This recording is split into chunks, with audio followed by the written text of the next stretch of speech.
8 horas con 14 minutos. Damos la bienvenida al sociólogo Giovanni Atariguana, director nacional de Unidad Popular.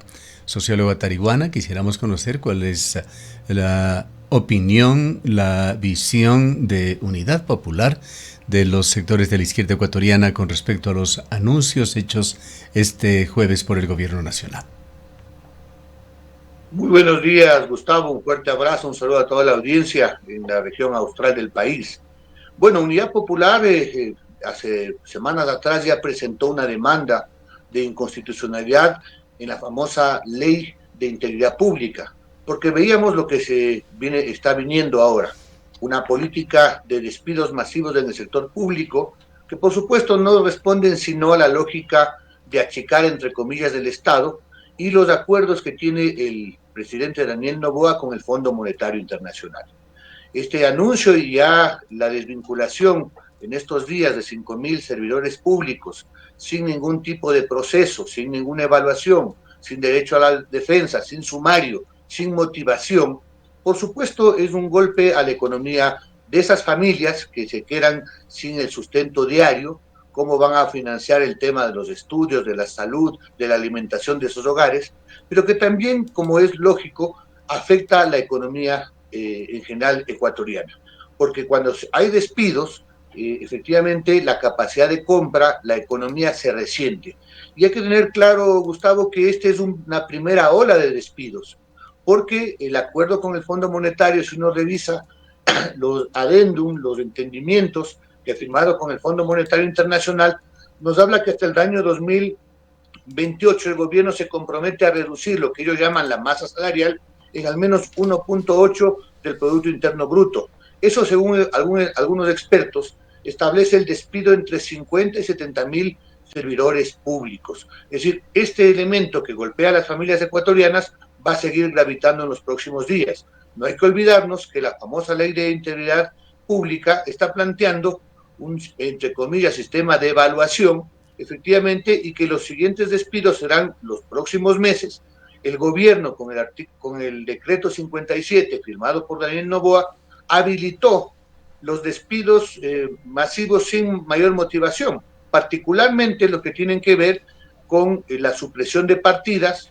Las instituciones públicas no tienen que hacer mayor esfuerzo para decir suprimimos tantas partidas, lo van a hacer.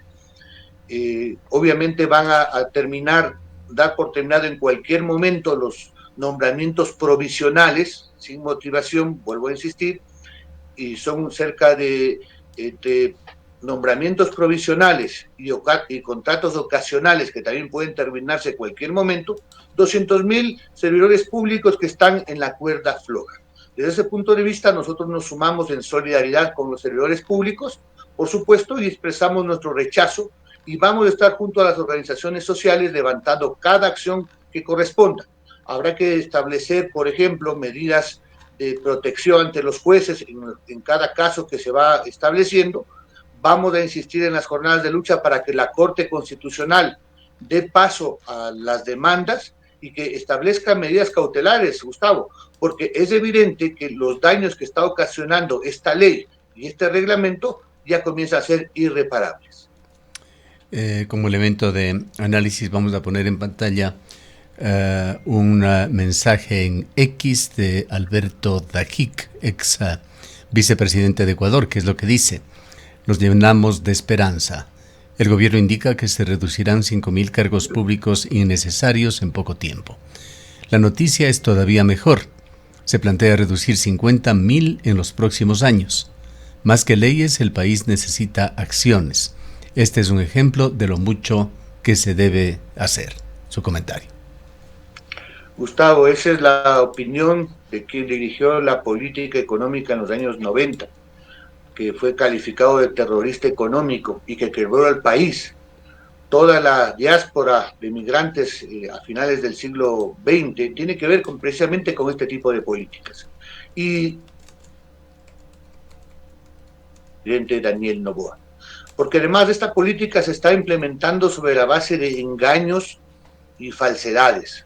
Por ejemplo, el discurso oficial nos está planteando de que están sacando del servicio público a gente que no está comprometida, que son ineficientes, e incluso algún ministro habló de corrupción. Eso es totalmente falso. Primero porque ahora quienes están recibiendo las notificaciones es gente que ha tenido 10, 15, 20 años de servicio y sin motivación alguna, sin evaluación previa, no la han mostrado, efectivamente, simplemente se han sacado el número de la lotería y van a la calle. Ese es un primer elemento. Un segundo, nos hablan el gobierno de que es un tema para eficiencia. Bueno, la eficiencia tiene que ver con la capacidad de las políticas públicas y hacia dónde dirige sus esfuerzos del gobierno. Y precisamente este gobierno no se caracteriza por la eficiencia. Hay datos hasta el mes de junio donde el gobierno central no ha ejecutado sino el 16% del presupuesto de inversión y capital. Un gobierno que, por ejemplo, en el tema energético no llega al 12% de inversión, el Ministerio de Energía, cuando estamos a vísperas del estiaje y por tanto de los apagones, no nos habla de eficiencia. Veamos cuál es la ejecución en educación. No llega al 10%. En el tema de salud no llega al 12%. Y vemos entonces cómo la salud pública, por ejemplo, está prácticamente en coma. Nosotros hemos visto estos días, no solamente en las provincias, en los sectores alejados, en la capital, el Hospital Pablo Arturo Suárez, el Hospital Eugenio Espejo han tenido que movilizarse porque no tienen insumos, no tienen el presupuesto, no tienen paracetamol. Los pacientes tienen que pagar incluso su alimentación, sus exámenes. Y eso tiene que ver con un gobierno que es todo menos eficiente. Otro tema nos dicen, que están combatiendo la corrupción. Es que causa indignación, Gustavo. Ese es el discurso que el día de ayer el ministro de Obras Públicas, que de paso es todo menos eficiente en el sistema, en el tema del mantenimiento vial. Vemos cómo las carreteras en el país están realmente maltrechas. El ministro Luque dice que los despedidos son los corruptos que estaban en su ministerio. Primero que si es así, debería presentar las pruebas y debería presentar las denuncias en la fiscalía. Es su deber como funcionario público. Si él conoce que hay corruptos y por eso los ha despedido, eso también es un delito, tiene que ir a la fiscalía. Pero no lo ha hecho. Sin embargo, digo, causa indignación porque es el mismo ministro Luque el que visitó Estados Unidos y dio el aval para que se compren los generadores de eléctricos que le han costado precisamente al país un perjuicio, según la Contraloría, de 150 millones de dólares. Hoy un caso que está, el de Progen, en la Fiscalía General del Estado. Entonces, es una serie de engaños, de mentiras. También la vocera presidencial, Gustavo, dijo que no iba a haber despidos ni en educación ni en salud.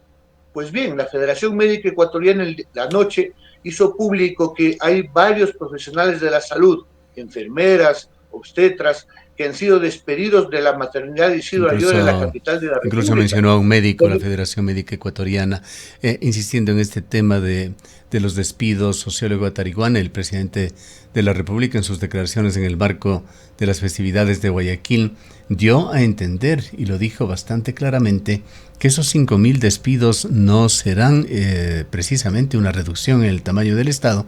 Dijo que se va a reemplazar con jóvenes patrióticos, es decir, aparentemente hay lo que algunos contradictores al régimen señalaban desde hace días, que se viene un recambio, no una reducción en el sector público. Al viejo estilo de salte tú para ponerme yo, porque es evidente que el presidente Noboa quiere una base social y obviamente la ley de servicio de integridad en sus reformas, nosotros lo advertimos, pone como principal forma de relación laboral del sector público el contrato ocasional, que no requiere concurso de méritos y oposición. ¿Qué quiere decir eso?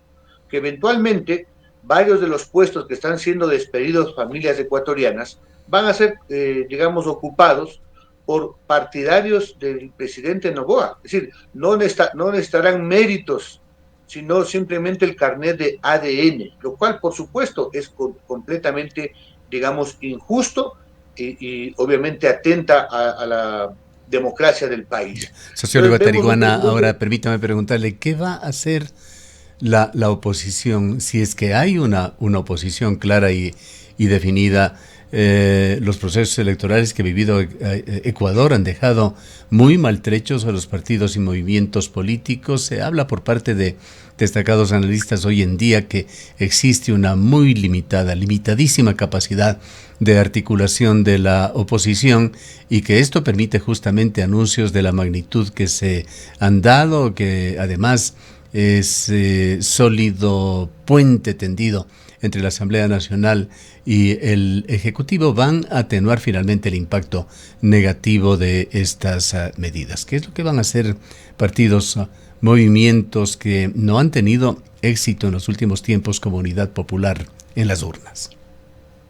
Gustavo, cuando las cosas están mal, cuando las políticas afectan derechos de millones de personas, por supuesto, sus organizaciones sociales, las fuerzas políticas que estamos del lado del pueblo, tenemos que activarnos, tenemos que levantar la voz, tenemos que unirnos. Y creo que hay buenos elementos respecto a que la oposición se va a expresar precisamente en el movimiento social, levantando la voz con fuerza en las movilizaciones. Pongo un ejemplo de estas semanas. Este gobierno que se cree, digamos, invencible, que tiene una mayoría en base a la corrupción en la asamblea, porque ha comprado asambleístas de Pachacútera, los desertores de la Revolución Ciudadana. Sin embargo, tuvo que echarse atrás frente a las movilizaciones y las demandas respecto, por ejemplo, a elevar los años de jubilación en el sector público a propósito de la compensación jubilar. No pasó una semana y tuvieron que cambiar la ley. Eso nos muestra que si hay unidad, si hay movilización, es posible enfrentar al gobierno. Yo creo que en estos días, por supuesto, las familias que están siendo despedidas en el sector público tendrán que organizarse, pero además, como entendemos que ese no va a ser, sino en otros sectores tenemos que organizarnos. Y nosotros, Comunidad Popular, vamos a estar atentos a las convocatorias que ha hecho el Frente Unitario de Trabajadores, la UNE. Por ejemplo, conozco que el 7 de agosto va a haber una concentración en la capital de la República, en la Corte Constitucional, para que obviamente dé paso ya a la demanda correspondiente. Estamos nosotros viendo, hay muchos jueces que tienen una posición de defensa de derechos, efectivamente, y entendemos que podrían actuar en derecho. En todo caso, el 16 de agosto también en la capital habrá una asamblea unitaria de distintas organizaciones. Entiendo que podrá estar la Federación Médica, que estarán los sectores cooperativistas, los sindicatos, por supuesto los gremios de maestros y estudiantes, porque obviamente no podemos quedarnos impávidos, sino levantar la voz. ¿El gobierno se siente fuerte? Pues bien, tendrá que enfrentar al pueblo ecuatoriano porque el pueblo quiere soluciones. Hay temas en los cuales el gobierno se le va acabando el cuarto de hora. ¿Qué va a pasar en el mes de septiembre? Porque estamos casi seguros de que va a haber apagones. ¿Qué va a pasar con el tema de la producción petrolera y la incapacidad del gobierno para resolver estos temas? En el mes de agosto, mi estimado Gustavo, el gobierno tiene que ajustar el presupuesto 2025 y en el mes de noviembre el presupuesto del año 2026. Ahí vamos a ver cuál es el talante de la situación económica de Ecuador es gravísima y esto es justamente lo que señalan sectores que apoyan al gobierno. ¿Qué más puede hacer? Señalan un gobierno que tiene acumulada una deuda pública del orden de 90.000 millones de dólares, deuda externa que bordea los 56.000 millones de dólares, déficit fiscal de este año que podría proyectarse a 5.000 millones de dólares. Tiene que hacer todo lo contrario que han venido haciendo los últimos gobiernos atados al Fondo Monetario. Tiene que empezar cobrando los impuestos a los grandes evasores y a los morosos y no perdonarles como han hecho en la última ley. Que la corporación Novoa debería pagar esos 97 millones de dólares que tiene en deudas en firme con el Servicio de Rentas Internas. O sea, alternativas, por supuesto, existen. Tiene que un gobierno que piense en su pueblo, en la salud, en la educación, en la reactivación económica, tiene que decirle a los acreedores que necesitamos un respiro, pero no puede llevarle al país a seguir sacrificando a sus familias. Bien. No hay obra pública, no hay políticas... El tiempo se nos ha agotado, sociólogo Tarihuana. Quiero agradecerle mucho por su presencia. El tiempo lamentablemente se nos ha agotado. Le dejamos una salida final de unos pocos segundos, le rogamos. Muchísimas gracias. Yo llamar a la unidad del pueblo ecuatoriano. Necesitamos unirnos, movilizarnos en democracia. El pueblo tiene que participar en la toma de Han escuchado al los derechos. sociólogo Giovanni Atariguana, él es el presidente de Unidad Popular. Son las 8.